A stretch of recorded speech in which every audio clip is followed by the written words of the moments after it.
अपने महबूब के उस्वा और अपने महबूब के किरदार की अजमत को बयान फरमा रहा है। इरशाद हुआ लक़द कान लकुम फी रसूलिल्लाहि उस्वतुन हसना, तहकीक के रसूलुल्लाह की जिंदगी तुम्हारे लिए सबसे बेहतरीन नमूना अमल है। बेशक रसूलुल्लाह की जिंदगी तुम्हारे लिए सबसे बड़ा नमूना है। ये आयत हमें बता रही है कि एक मुसलमान को अपना सबसे बड़ा आइडियल किसको मानना है, अपनी जिंदगी में किसकी आइडियोलॉजी को शामिल करना है, हमें किसकी इत्तिबा और पैरवी करनी है, हमें किसके रास्ते पर चलना है, हमें किसकी ताबेदारी करना है और हमें किसके रास्ते को अपनाना है। लक़द कान लकुम फी रसूलिल्लाह उस्वतुन हसना, तहकीक के रसूलुल्लाह की जिंदगी तुम्हारे लिए सबसे बेहतर नमूना अमल है। अहले सूफिया फरमाते हैं कि जैसी जिंदगी अल्लाह ताला ने हमारे नबी को अता फरमाया, ऐसी जिंदगी अल्लाह ने किसी नबी को अता नहीं फरमाया। जैसी खूबसूरत जिंदगी अल्लाह ने आपके नबी को, मेरे नबी को, हम सबके नबी को अता फरमाया, ऐसी बाबरकत जिंदगी अल्लाह ने किसी नबी को अता नहीं फरमाया। हजरत उम्मुल मोमिनीन आयशा सिद्दीका जो अल्लाह के नबी की बीवी है, उन्होंने कहा, लोगों मैंने अपने शौहर से बेहतर किसी के शौहर को नहीं देखा। बिन्ते रसूल हजरत फातिमा ज़हरा रज़ियल्लाहु अन्हा ने कहा कि हमने अपने बाबा से अच्छा किसी के बाबा को नहीं देखा। हजरत बिलाल हबशी उन्होंने कहा कि हमने अपने आका से अच्छा किसी के आका को नहीं देखा। नवासे रसूल हजरत इमाम हसन हुसैन ने कहा कि हमने अपने नाना से अच्छा किसी के नाना को नहीं देखा।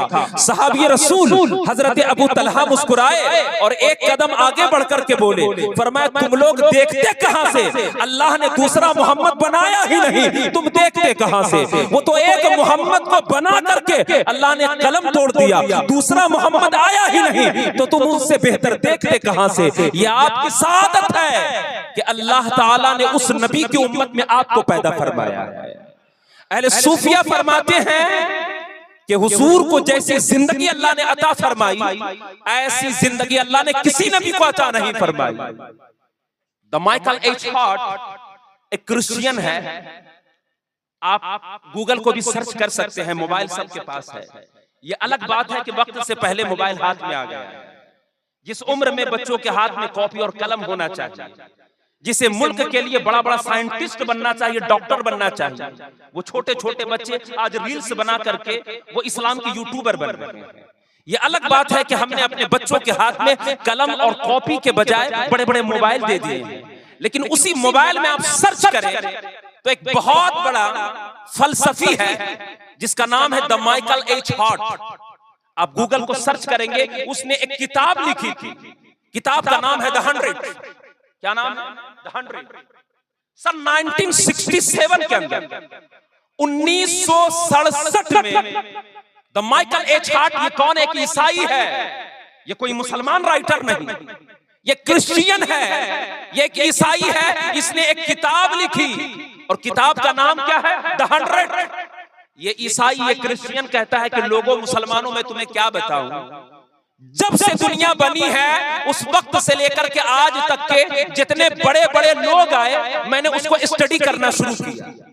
आदम से लेकर के आज तक जितने बड़े बड़े लोग अपने समाज में आए, जिसने अपनी कौम के लिए, अपने समाज के लिए बड़ा बड़ा काम किया, द माइकल एच हार्ट ईसाई है। वो कहता मैंने पढ़ना शुरू किया, उसको पढ़ा, इसको पढ़ा, इसको पढ़ा। वो कहता मैं क्या बताऊं, जब बड़े बड़े लोगों की फहरिस्त बनाई जिन्होंने अपने समाज के लिए, अपनी सोसाइटी के लिए, अपनी कम्युनिटी के लिए बड़ा बड़ा काम किया, जब उनकी फहरिस्त बनाई, लिस्ट बनाया, तो वो कहता कि वो 100 लोग आ गए, 100 लोगों की तादाद हो गई। फिर दिल में ख्याल आया कि ये 100 ऐसे लोग हैं जिन्होंने अपने समाज के लिए बड़ा बड़ा काम किया, तो क्यों ना एक किताब लिख दिया जाए, क्यों ना एक लिस्ट बना दी जाए, ताकि बाद में आने वाले जो नौजवान होंगे इस किताब को पढ़ करके समझेंगे कि हाँ हाँ ये 100 वो लोग हैं जिन्होंने अपने समाज के लिए बड़ा बड़ा काम किया। द माइकल एच हार्ट ईसाई है, वो कहता दिल में ख्याल आया कि किताब तो लिखना होगा, लेकिन किताब की इब्तिदा किससे की जाए, एक नंबर पे किसको रखा जाए। 100 लोग हैं तो ये तो मुमकिन नहीं है कि 100 को 1 नंबर पर रखा जाए, किसी को 1 नंबर पर रखना होगा,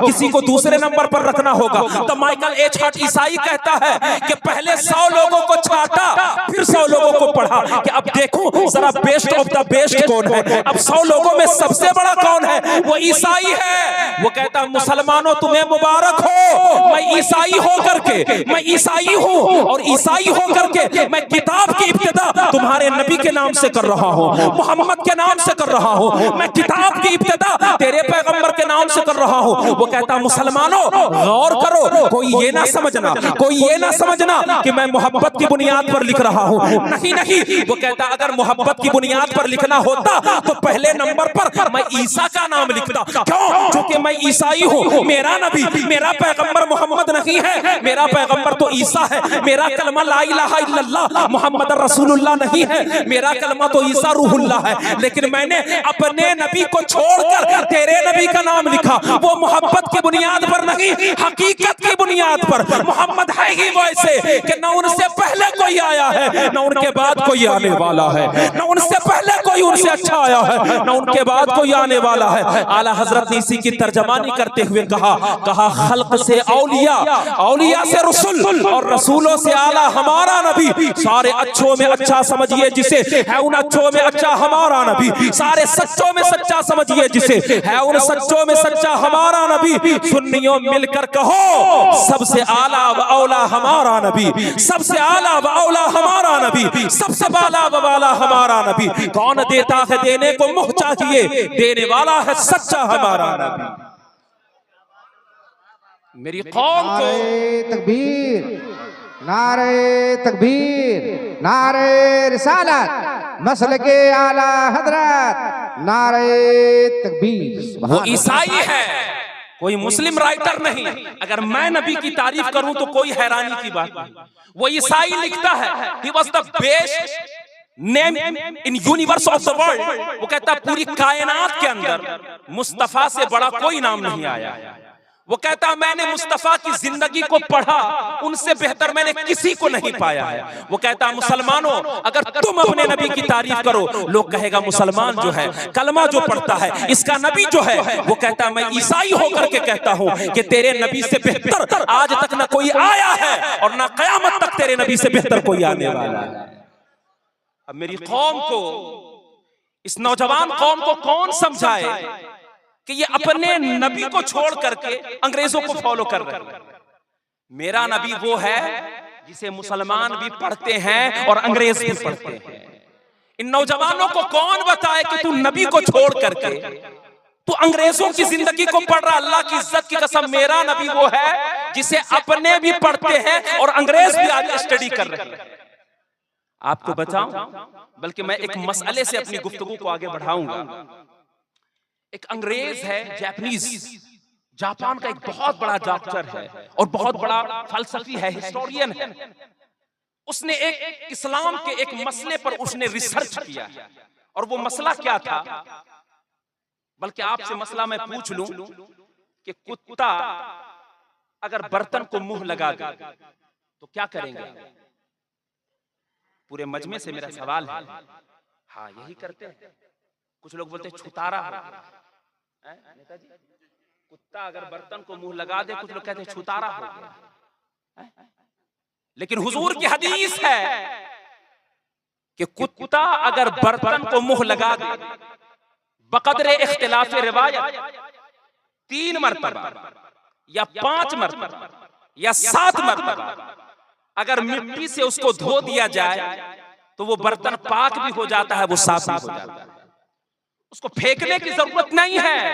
ये मेरे नबी ने कहा है कि कुत्ता अगर बर्तन को मुंह लगा दे तो उसको पाक करने के लिए, उसके जरासीम को साफ करने के लिए, फरमाया साबुन से नहीं, सरफ से नहीं, फरमाया तुझे मिट्टी उठाना होगा और 3 मरतबा या 5 मरतबा या 7 मरतबा बकदर इख्तिलाफ रिवायत उसे धोना होगा। वो बर्तन तेरा साफ भी हो जाएगा, पाक भी हो जाएगा।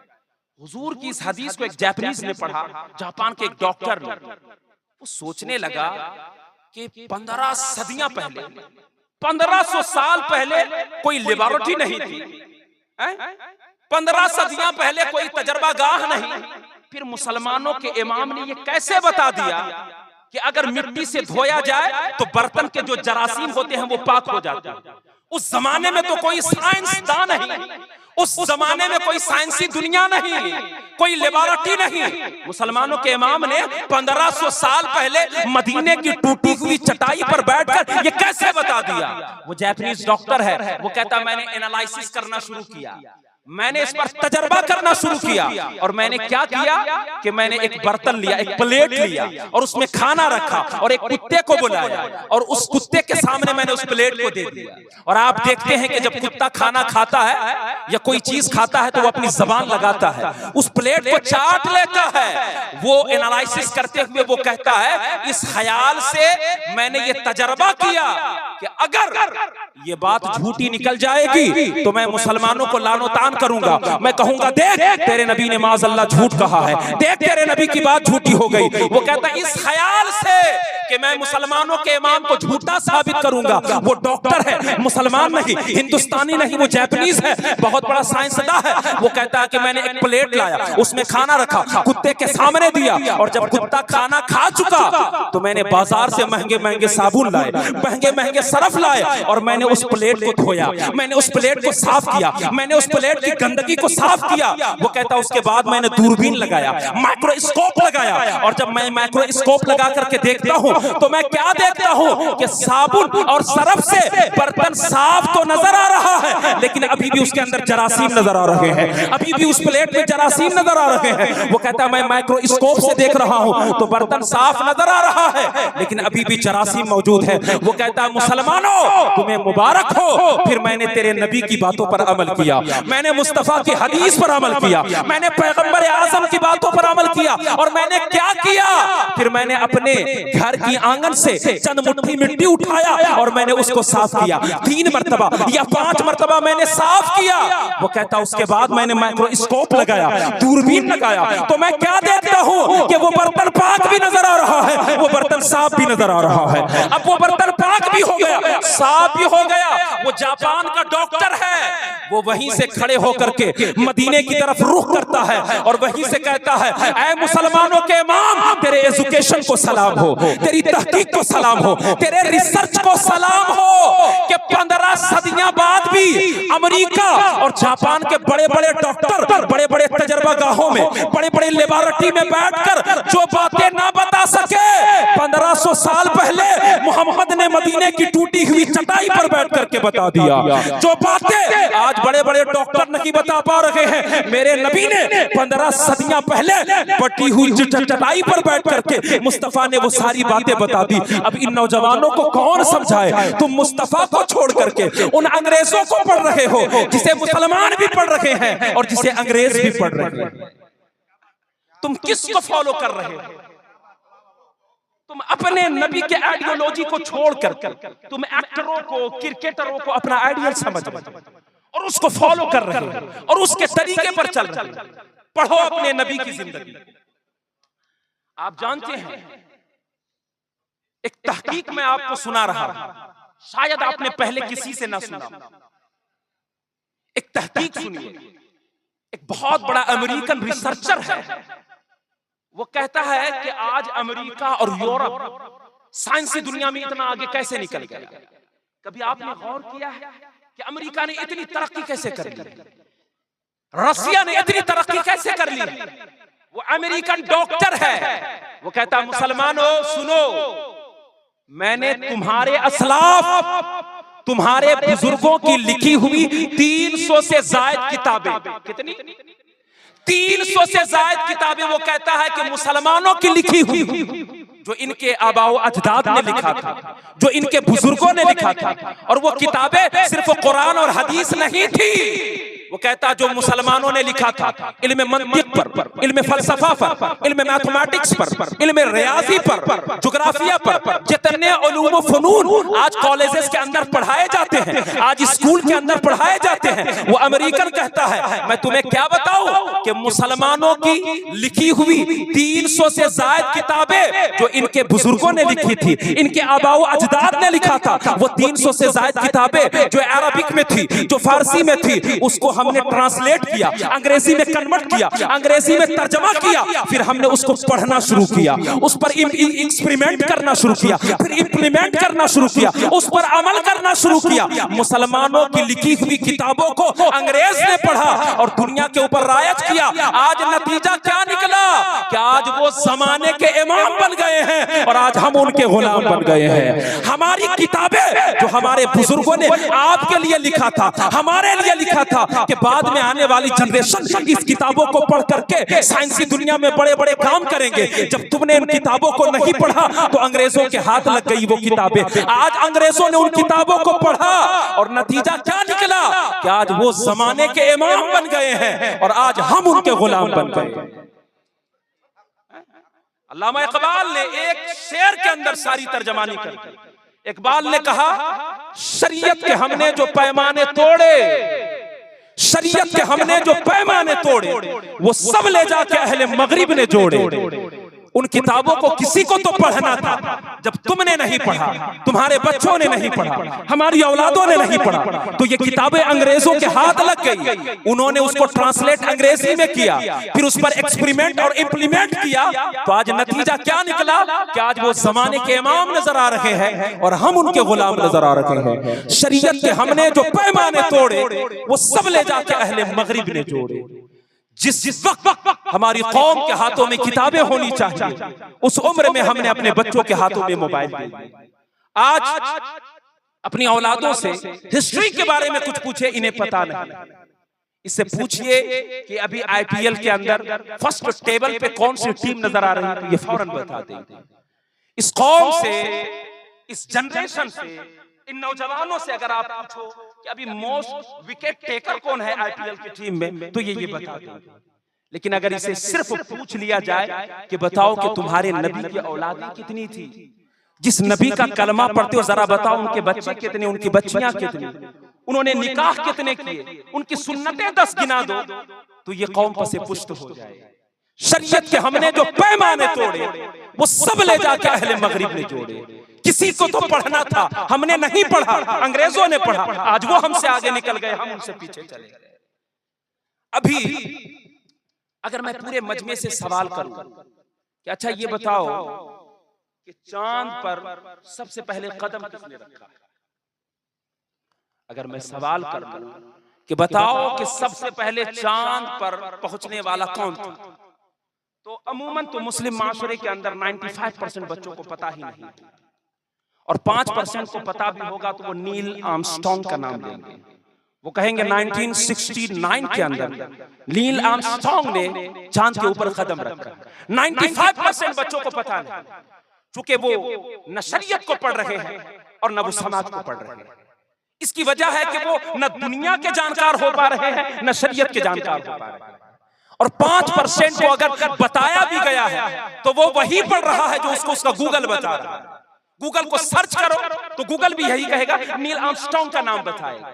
लेकिन आओ मेरी कौम के लोगों, अपने असलाफ को पढ़ो, अपने हीरोज को पढ़ो, अपने समाज के बड़े बड़े हीरो को पढ़ो और जमाने को बताओ कि हमारे समाज में कितने बड़े बड़े हीरो आए, हमारे कौम मुस्लिम में कितने बड़े बड़े आइडियोलॉजी रखने वाले लोग आए हैं।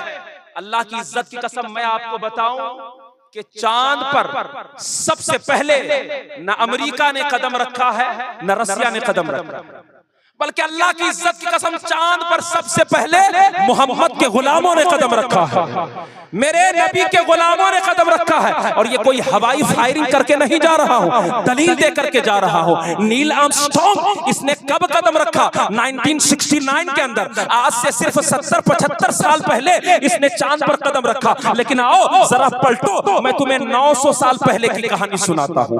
900 साल पीछे चलो, जमाना किनका है?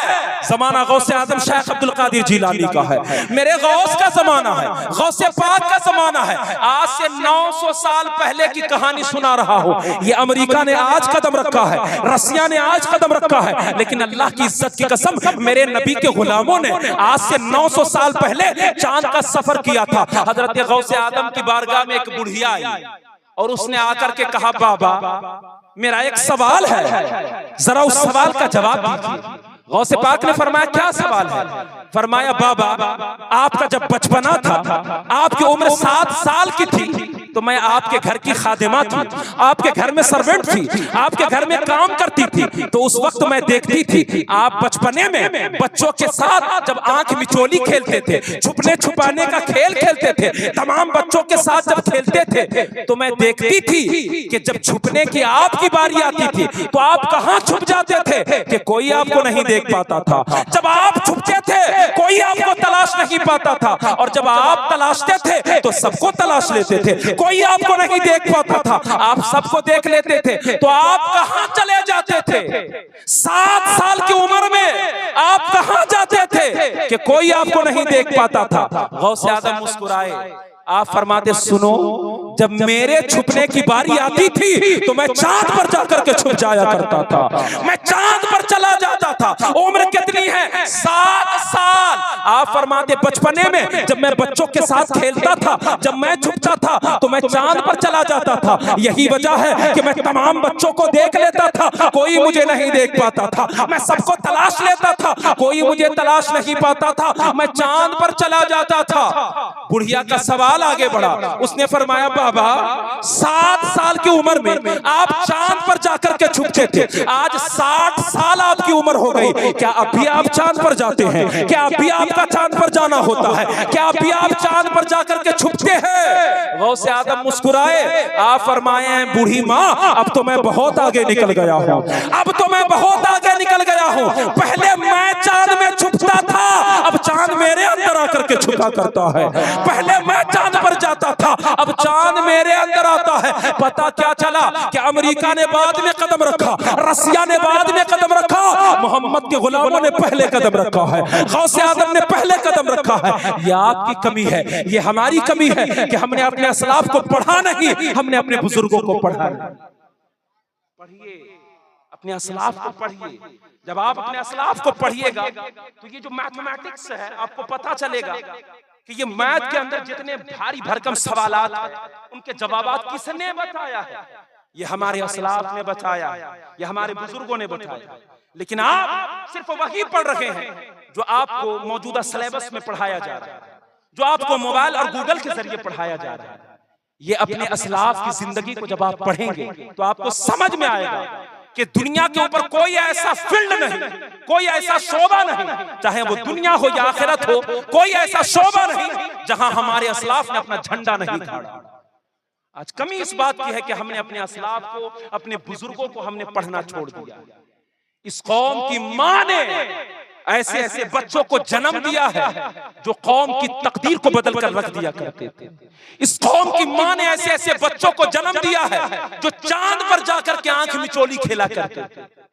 एक मजमे आम के अंदर, ये आपके लिए लगने वाला जुमला है, एक मजमे आम के अंदर एक हिंदू हमारी बहन, एक हमारी हिंदू बहन स्कॉलर थी, सवाल कर रही थी, स्पीच दे रही थी। उसने सवाल किया मुसलमानों से, इसी तरह मुसलमानों का मजमा था और सवाल करने वाली हमारी हिंदू बहन, उसने सवाल किया कि ऐ मुसलमानों ये बताओ कि हसन और हुसैन को दुनिया से गए 1400 साल गुजर गए, आज तक दुनिया के ऊपर दूसरा हसन और हुसैन क्यों नहीं आया? हिंदू बहन ने सवाल किया, पर मैं मुसलमानों बताओ कि क्या वजह है कि आज तक इस्लाम में कोई दूसरा हसन और हुसैन नहीं आया? आपकी तरह लोग थे, अच्छे लोग थे, लेकिन सबकी गर्दनें खम हो गई, किसी के पास जवाब नहीं था। उसका सवाल बढ़ता रहा, बताओ कि आखिर आज तक इस्लाम में कोई दूसरा हसन और हुसैन क्यों नहीं आया? सबकी गर्दनें खम हो गई। लेकिन उसी मजमे में आपके जैसा कोई ज़ईफुल उम्र इंसान था, उसकी गर्दन उठी और उसने फरमाया, ऐ मेरी हिंदू बहन, तेरे सवाल का जवाब मेरे पास है, मैं तेरे सवाल का जवाब दे सकता हूँ, सुनो। फरमाया, आज भी इस्लाम में दूसरा हसन और दूसरा हुसैन आ सकता है, लेकिन शर्त यह है कि पहले दूसरा अली बनना होगा, दूसरी फातिमा बननी होगी।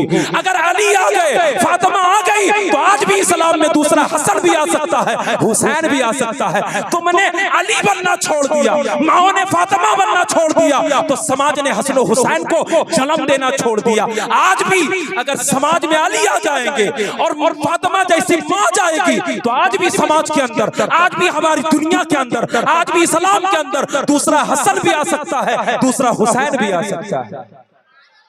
उस जमाने को जन्म दीजिए। नारे तकबीर, नारे तकबीर, नारे रिसालत, नारे रिसालत। सुभान अल्लाह। यह आपकी रिस्पॉन्सिबिलिटी है कि समाज में पहले अली को पैदा करना होगा, यानी पहले बाप अली के जैसा बनना होगा, माँ फातिमा जैसी बननी होगी, तो औलादे हसन हुसैन जैसे जन्म लेंगे।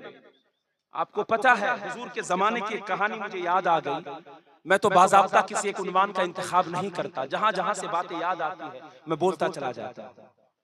हुजूर के जमाने में एक खातून थी, उसका जवान बेटा शहीद हो गया किसी जंग के अंदर, किसी गज़वे के अंदर। ये मैं इसलिए कह रहा हूं, आज शादी ब्याह के मौके से जब अपनी माँ और अपनी बहनों को जब मैं बेपर्दा देखता हूं तो मेरी आंखों से आंसुओं के खतरात जारी होते हैं।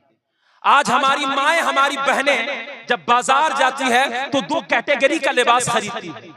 इसको वो ईद के दिन पहने, इसको नमाज पढ़ेगी, और ये एक ऐसा लिबास जिसमें ना दुपट्टा हो, जिसमें ना आंचल हो, और बड़े बड़े घगरे हो, और जो जमीन से लिपटता हुआ लिबास हो, इसे पहन करके इसे शादी की महफिल में जाना है। हमने इस्लाम को दो कैटेगरी में बांट दिया है कि ये हमारे लिए नमाज का मौका होगा और ये हमारे लिए खुशी खुर्रम का मौका है।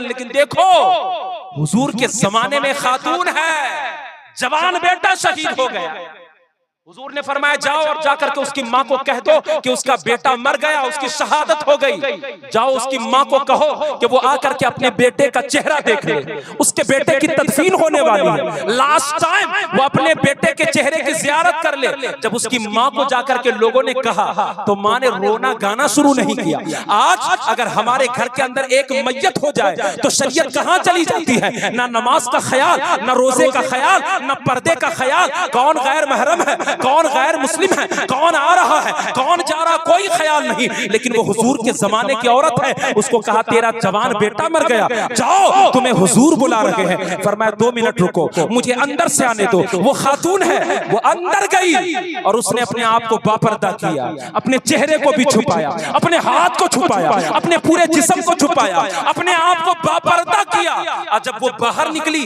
तो लोगों ने देख करके कहा तुझे देखकर ऐसा तो नहीं लग रहा है कि आज तेरा बेटा मरा है, तुझे देखकर ऐसा तो नहीं लग रहा है कि आज तेरा बेटा मरा है। उस औरत ने फरमाया चुप हो जा, मेरा बेटा मरा है, मेरा ज़मीर अभी भी जिंदा है, मेरा बेटा मरा है, मेरा इस्लाम अभी भी जिंदा है, मेरा ईमान अभी भी जिंदा है। इस्लाम ये नहीं है कि मस्जिद में रहो तो कुछ और समाज में रहो तो कुछ। इस्लाम ये नहीं है हालत नमाज में रहो तो कुछ, बाहर रहो तो कुछ। फरमाया इस्लाम ये है कि सफर में रहो तब भी मुसलमान बन करके रहो, हसर में रहो तब भी मुसलमान बन करके रहो। फरमाया चुप हो जा, मेरा बेटा मरा है लेकिन मेरा ईमान अभी भी जिंदा है, मेरा इस्लाम अभी भी जिंदा है। ये वो लोग हैं कि जो लोग जब बच्चों को जन्म दिया करते थे तभी जमाने में इमाम हसन आया करते थे, इमाम हुसैन आया करते थे, गौसे आजम आया करते थे, गरीब नवाज आया करते थे। हमने अपने समाज में अली को जन्म देना छोड़ दिया है,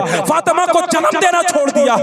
यही वजह है कि 14 सदियां गुजर गई, न हमें हसन मिल रहे हैं और न हमें हुसैन मिल रहे हैं। अपने समाज में अगर गौस को जन्म देना चाहते हैं, हम कहते हैं गौस का दामन नहीं छोड़ेंगे। इसका क्या मफहूम होता है, इसका क्या डिफिनेशन है? What is the definition of Ghause Azam का दामन? इसका मकसद ये होता है कि हम खुद भी उनके रास्ते पे चलेंगे और अपनी औलादों को भी उनके रास्ते पर चलाएंगे। लेकिन ये कब होगा? ये उस वक्त होगा जब पहले हमें खुद अपने अंदर सुधार पैदा करनी है। आज आप में से किसी की हिम्मत है? ये मैं आपको क्या बोलूं, मैं खुद अपने ऊपर ले लेता हूं, क्योंकि मैं भी कोई अलग आसमान से टपका हुआ कोई फरिश्ता नहीं, आप ही के जैसा मैं भी गुनहगार। आज हमारी हिम्मत नहीं है कि हम अपनी औलाद को कहे कि बेटा नमाज पढ़ो, जबकि हुजूर की हदीस क्या है कि 7 साल जब बच्चे की उम्र हो जाए तो उसे कहो कि बेटा नमाज पढ़ना होगा, और अगर ना पढ़े तो 10 साल की उम्र में आप अपने बच्चे को ज़र्ब करो, मारो, उसे अदबन एक आध थप्पड़ मारो, पीठ पर मारो, और उसे कहो कि अल्लाह ने तेरे ऊपर नमाज को फर्ज किया। लेकिन ये हिम्मत हमारे अंदर कब आएगी? जब हम खुद नमाज पढ़ेंगे। हम खुद नहीं पढ़े और अपनी औलाद को कहे कि बेटा नमाज पढ़ो, वो कहेगा कि अब्बा जान मेरी उम्र तो 10 साल, आपकी उम्र तो 30 साल है, आपके ऊपर तो 20 साल पहले नमाज फर्ज हो गई, पहले आप पढ़े तब मैं पढ़ूंगा। आज हर इंसान ये चाह रहा है कि उसकी औलादों के हाथ से ये मोबाइल की जो आदत है वो छूट जाए। आज आप देखें ना, लुक़मे मुंह में उस वक्त तक नहीं उतर रहे हैं जब तक कि एक हाथ में मोबाइल की स्क्रीन ना हो। यहाँ कार्टून लगा हुआ है और इधर रोटी के लुक़मे मुंह में जा रहे हैं। अब हर इंसान ये चाह रहा है कि मेरी औलादों से ये मोबाइल की जो लत लग गई है, ये मोबाइल नाम का जो कीड़ा जो इसके मन और ज़हन में बस गया, ये निकल जाए। लेकिन ये कैसे होगा?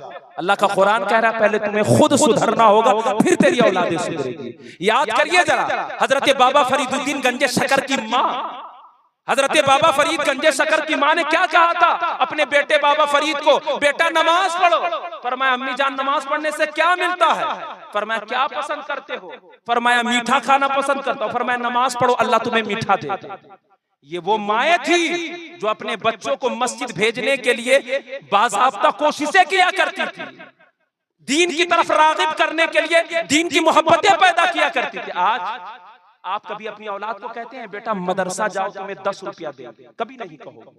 आप कहोगे बेटा स्कूल जाओ, तुमने अगर 10 बोर्ड में तुमने हाईएस्ट नंबर लाया तो तुम्हारी जो भी डिमांड होगी मैं उसको पूरा करूंगा। कभी कहा है आपने अपने बच्चे को बेटा मदरसा जाओ, कुरान पढ़ लोगे तो फिर तुम जो मांगोगे तेरे माँ बाप तुझे पूरा करेंगे। आपने अपने बच्चों को सुबह 5 बजे उठाया, बेटा स्कूल जाना है।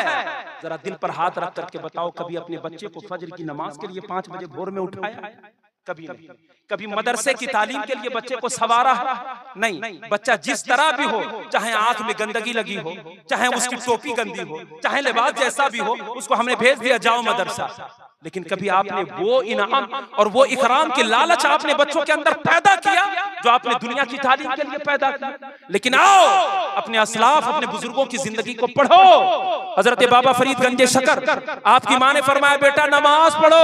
अम्मी जान क्या मिलेगा? फरमाया क्या पसंद करते हो? फरमाया शुगर। मैं चीनी पसंद करता हूँ। फरमाया नमाज पढ़ो, जो कुछ पसंद करते हो अल्लाह उसकी बरकत से तुम्हें वो अता फरमाएगा। नमाज पढ़ो, नमाज की बरकत से अल्लाह अता फरमाएगा। और बड़ा मशहूर वाक़या आपने सुना होगा, हजरत बाबा फरीदुद्दीन गंजे शकर वजू करते थे और आपकी माँ सिर्फ लालच, दीन की तरफ रगबत पैदा करने के लिए पहले से मुसल्ले के नीचे चुपके से आप शकर की पुड़िया रख दिया करती थी। हजरत बाबा फरीद नमाज पढ़ते, आप सलाम फेरते, अम्मी जान आपने फरमाया नमाज पढ़ने से शकर मिलेगा, कहाँ है?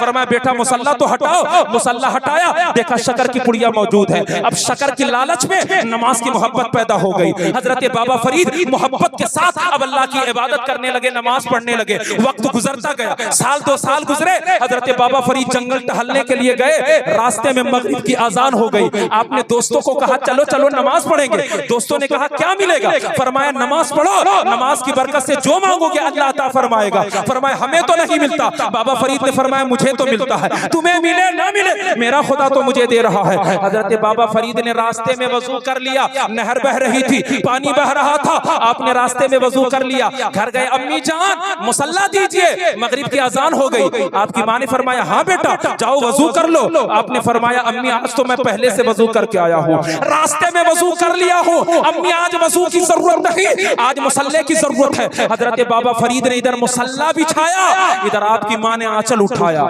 इधर आपकी माँ के आंचल उठ गए और दुआ किया मौला हर रोज जब मेरा बेटा नमाज के लिए मुसल्ले पे बैठता था, जब वो वजू करता था तो मैं चुपके से शकर की पुड़िया रख दिया करती थी, लेकिन आज पहले से ये बावजू होकर के आया है, आज शकर की पुड़िया रखने का टाइम ही नहीं मिला है। और आज अगर इसे शकर की पुड़िया नहीं मिली तो ये राज फाश हो जाएगा, मेरे ऊपर से भी इसका भरोसा उठेगा और तेरे ऊपर से भी इसका भरोसा उठ जाएगा। मौला लाज रख लेना। आज फरीद की माँ दुआ कर रही है, हजरत बाबा फरीद नमाज पढ़ रहे हैं। नमाज के बाद आपने फरमाया अम्मी जान शकर की पुड़िया कहाँ है? अम्मी जान जरा शकर की पुड़िया तो दिखाइए। आपने फरमाया बेटा मुसल्ला तो हटाओ। हजरत बाबा फरीद ने मुसल्ला उठाया, क्या देखते हैं कि हर दिन शकर की पुड़िया होती थी, आज शकर का बोजाम मौजूद है, आज शकर का बोजाम मौजूद है। हजरत बाबा फरीद ने फरमाया अम्मी जान बात समझ में नहीं आई, पहले शकर पुड़िया में होती थी, आज बोजाम में है, वो कैसे?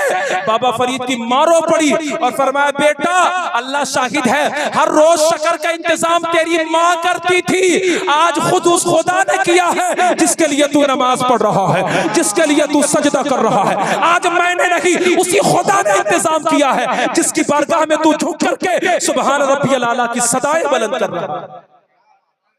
जब दीन की रग़बत ऐसे पैदा की जाती है, जरा बताओ कभी उस बच्चे के ज़हन से कभी नमाज की मोहब्बत निकलेगी? जमाना बताता है, दुनिया बताती है, लोग बताते हैं कि पहले वो सिर्फ फरीद थे, फरीद, लेकिन जब नमाज की मोहब्बत दिल में पैदा हुई तो वो सिर्फ फरीद ना रहे, हजरत बाबा फरीदुद्दीन गंज शकर बन गए। सुभान अल्लाह, सुभान अल्लाह। लालच पैदा कीजिए आप अपने बहुत अच्छे, वाह। बच्चों के अंदर लालच पैदा कीजिए। जिस तरह दुनियावी तालीम के लिए आप लालच देते हैं कि बेटा तुमने 12 क्रॉस कर लिया। देखिए मैं शुरू से बताता हूँ, बल्कि कई मर्तबा यहाँ आपकी आबादी में मेरा आना हुआ है, बल्कि अब तो मोहब्बतें इस कदर हो गई है। मैं वासेपुर में रहता हूँ, अगर वो मेरा घर है तो वो ये उसकी आंगन हो गई है, तो हर वक्त आपके पास आना। और मेरा एक अलग मिजाज है दीगर खुतबा से, मैं कभी नहीं कहता हूँ कि आप अपने बच्चों को स्कूल ना भेजें, मैं फोर्स करता हूँ, जहां जाता हूँ तकरीर में फोर्सफुल्ली कहता हूँ कि आप अपनी औलादों को स्कूल में पढ़ाइए, बड़े बड़े स्कूल और कॉलेजेस के अंदर पढ़ाइए। बल्कि मैं खुद, शायद आपको मालूम हो, अली जनाब अनवर साहब जानते हैं, मैंने खुद ग्रेजुएशन भी किया है, पोस्ट ग्रेजुएशन भी किया है, मैंने बीएड भी किया है, और आज भी मेरी तालीम जारी है सारी।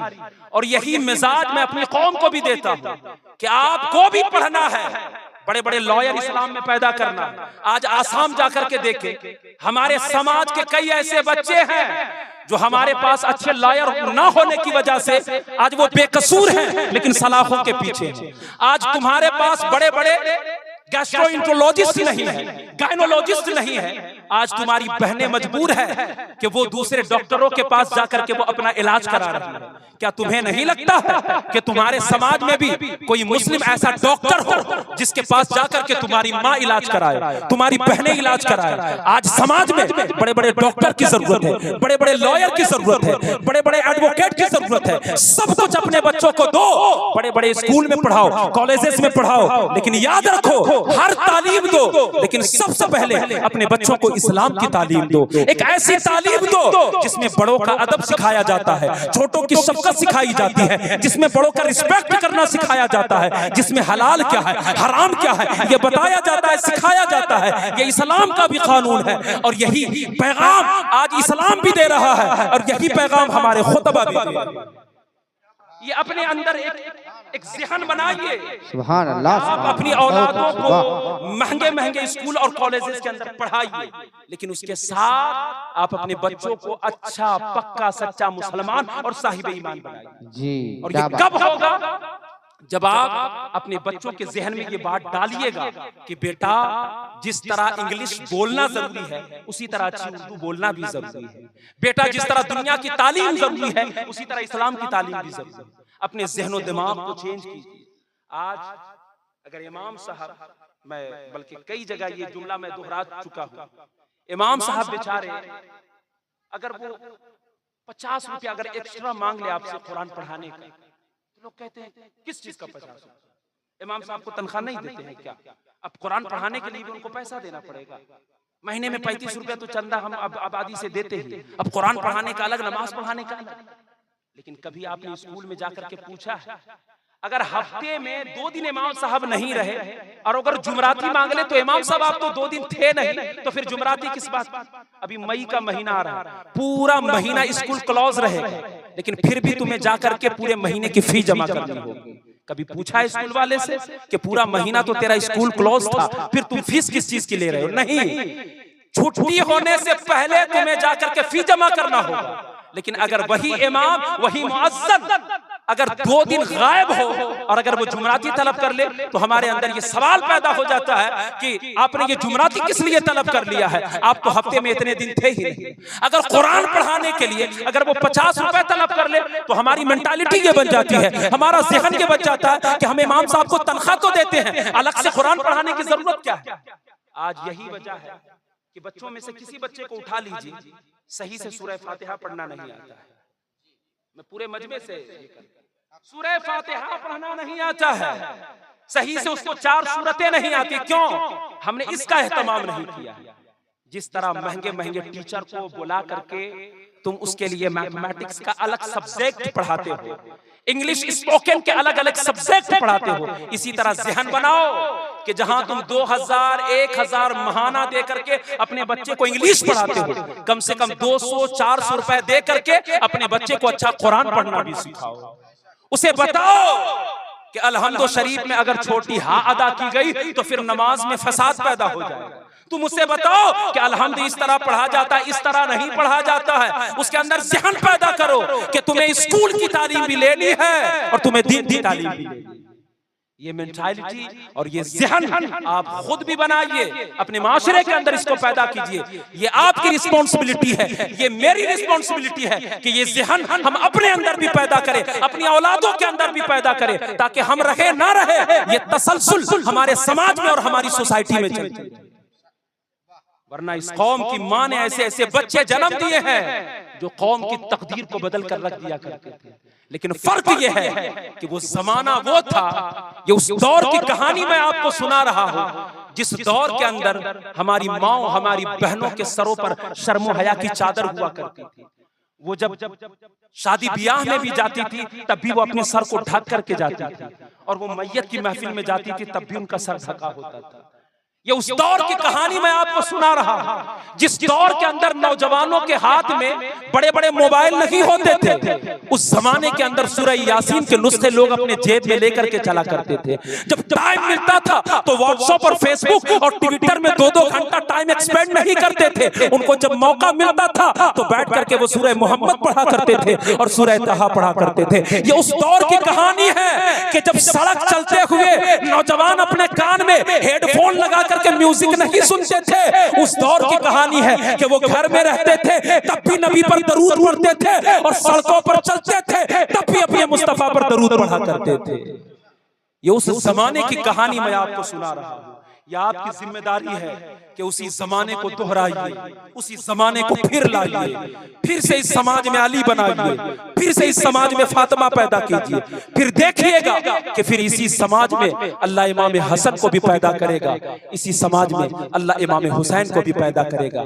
ये उन्वान अपने दामन में बहुत सारी बातें रखता है। इसको अगर मैं खोल दूं तो मैं समझता हूं रात खत्म हो जाएगी, लेकिन मेरी बात खत्म नहीं होगी। और अगर मैं अपनी पूरी गुफ्तगू को समेट दूं तो पूरी गुफ्तगू का लुब्बे लबाब में अल्लामा इकबाल का एक शेर आएगा। इन शॉर्ट मेरी पूरी गुफ्तगू ये है, दोनों आलम में तुझे मतलूब कर आराम है, दोनों आलम में तुझे मतलूब कर आराम है, उनका दामन थाम ले जिनका मोहम्मद नाम है। दोनों आलम में तुझे मतलूब कर आराम है, उनका दामन थाम ले जिनका मोहम्मद नाम है।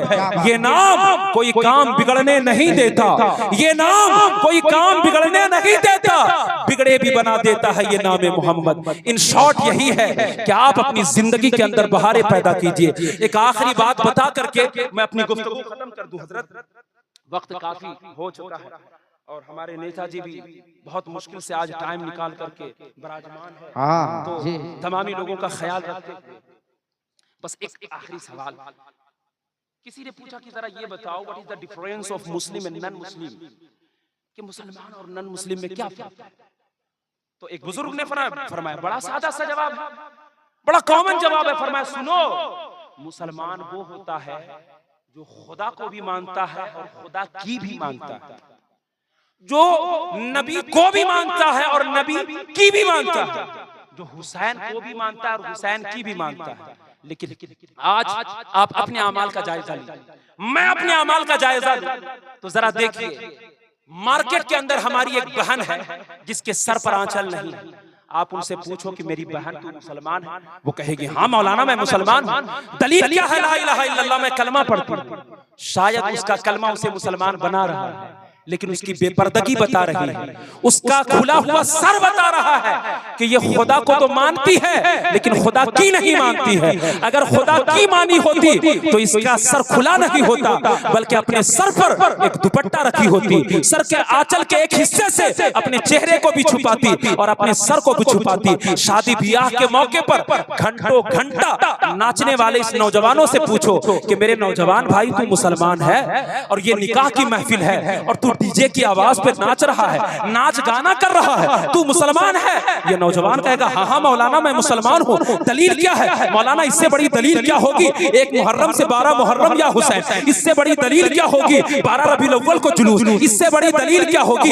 11वीं हम करें, 12वीं हम करें, छठी हम मनाए, 9वीं हम मनाए, इससे बड़ी दलील क्या होगी कि हम जुलूस निकालते हैं? लेकिन मेरी कौम के लोगों, बड़ी माजरत के साथ मैं बता दूं कि डीजे और पटाखे की आवाज पर नाचना ये बता रहा है कि तू खुदा को मानता है लेकिन खुदा की नहीं मानता है। अगर खुदा की माना होता तो इस वक्त तू महफिले निकाह में होता, उलमा की गुफ्तगू सुन रहा होता, दुल्हा और दुल्हन के लिए दुआ कर रहा होता। इशा की नमाज तुम्हारी मस्जिद में हो रही हो, मेरी मस्जिद में हो रही हो, और मस्जिद के बगल में तेरा घर है और सोफे पे लेट करके तू कपिल शर्मा के शोज देख रहा हो, तू आईपीएल के मैचेस अपने मोबाइल पर देख रहा हो। तू जाकर के पूछ क्या नौजवान तेरी मस्जिद में इशा की नमाज हो रही है, इमाम हय्या अलस सलाह और हय्या अलल फलाह कह के तुझे कामयाबी की तरफ बुला रहा है, तुझे सक्सेस की तरफ बुला रहा है, और तू मैच देख रहा है। तू खुदा को मानता है, हाँ खुदा को मानता हूँ, रसूल को मानता हूँ, लेकिन उसका नमाज छोड़ करके मैचेस देखना ये बता रहा है